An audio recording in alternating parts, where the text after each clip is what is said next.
Kemudian Ishak memanggil Yakub, lalu memberkati dia serta memesankan kepadanya. Katanya, "Janganlah mengambil istri dari perempuan Kanaan. Bersiaplah, pergilah ke Padan Aram, ke rumah Betuel, ayah ibumu, dan ambillah dari situ seorang istri dari anak-anak Laban, saudara ibumu. Moga-moga Allah yang Maha Kuasa memberkati engkau, membuat engkau beranak cucu, dan membuat engkau menjadi banyak, sehingga engkau menjadi sekumpulan bangsa-bangsa. Moga-moga Ia memberikan kepadamu berkat yang untuk Abraham, kepadamu serta kepada keturunanmu, sehingga engkau memiliki negeri ini yang kau diami sebagai orang asing, yang telah diberikan Allah kepada Abraham."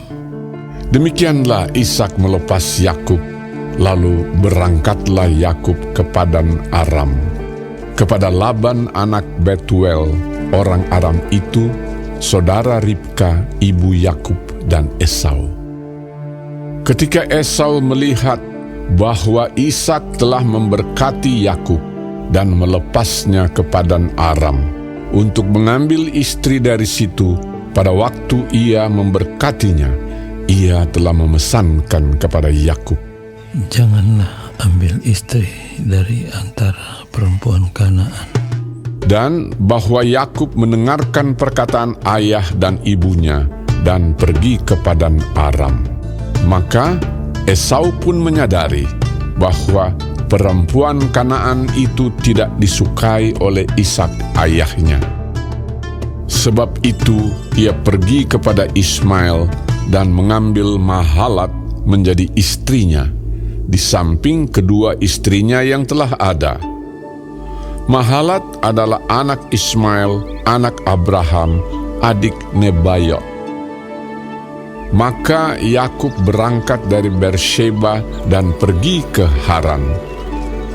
Ia sampai di suatu tempat dan bermalam di situ karena matahari telah terbenam. Ia mengambil sebuah batu yang terletak di tempat itu dan dipakainya sebagai alas kepala, lalu membaringkan dirinya di tempat itu. Maka bermimpilah ia.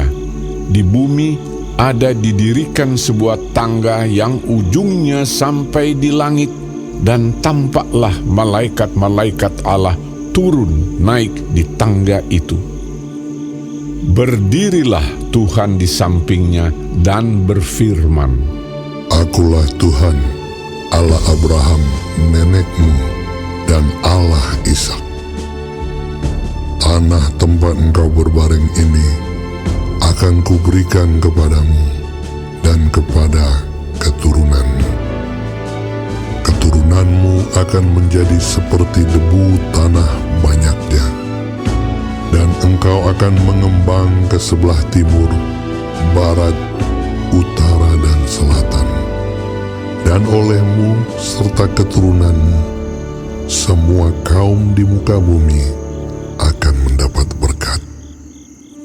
Sesungguhnya aku menyertai engkau, dan aku akan melindungi engkau kemanapun engkau pergi. Dan aku akan membawa engkau kembali ke negeri ini, sebab aku tidak akan meninggalkan engkau, melainkan tetap melakukan apa yang kujanjikan kepadamu." Ketika Yakub bangun dari tidurnya, berkatalah ia, "Sesungguhnya Tuhan ada di tempat ini, dan aku tidak mengetahuinya." Ia takut dan berkata, "Alangkah dahsyatnya tempat ini. Ini tidak lain dari rumah Allah. Ini pintu gerbang sorga." Keesokan harinya pagi-pagi Yakub mengambil batu yang dipakainya sebagai alas kepala dan mendirikan itu menjadi tugu dan menuang minyak ke atasnya. Ia menamai tempat itu Betel. Dahulu nama kota itu Luz. Lalu bernasarlah Yakub. Jika Allah akan menyertai dan akan melindungi aku di jalan yang kutempuh ini, memberikan kepadaku roti untuk dimakan dan pakaian untuk dipakai, sehingga aku selamat kembali ke rumah ayahku, maka Tuhan akan menjadi Allahku. Dan batu yang kudirikan sebagai tugu ini akan menjadi rumah Allah. Dari segala sesuatu yang Engkau berikan kepadaku, akan selalu kupersembahkan 1/10 kepadamu.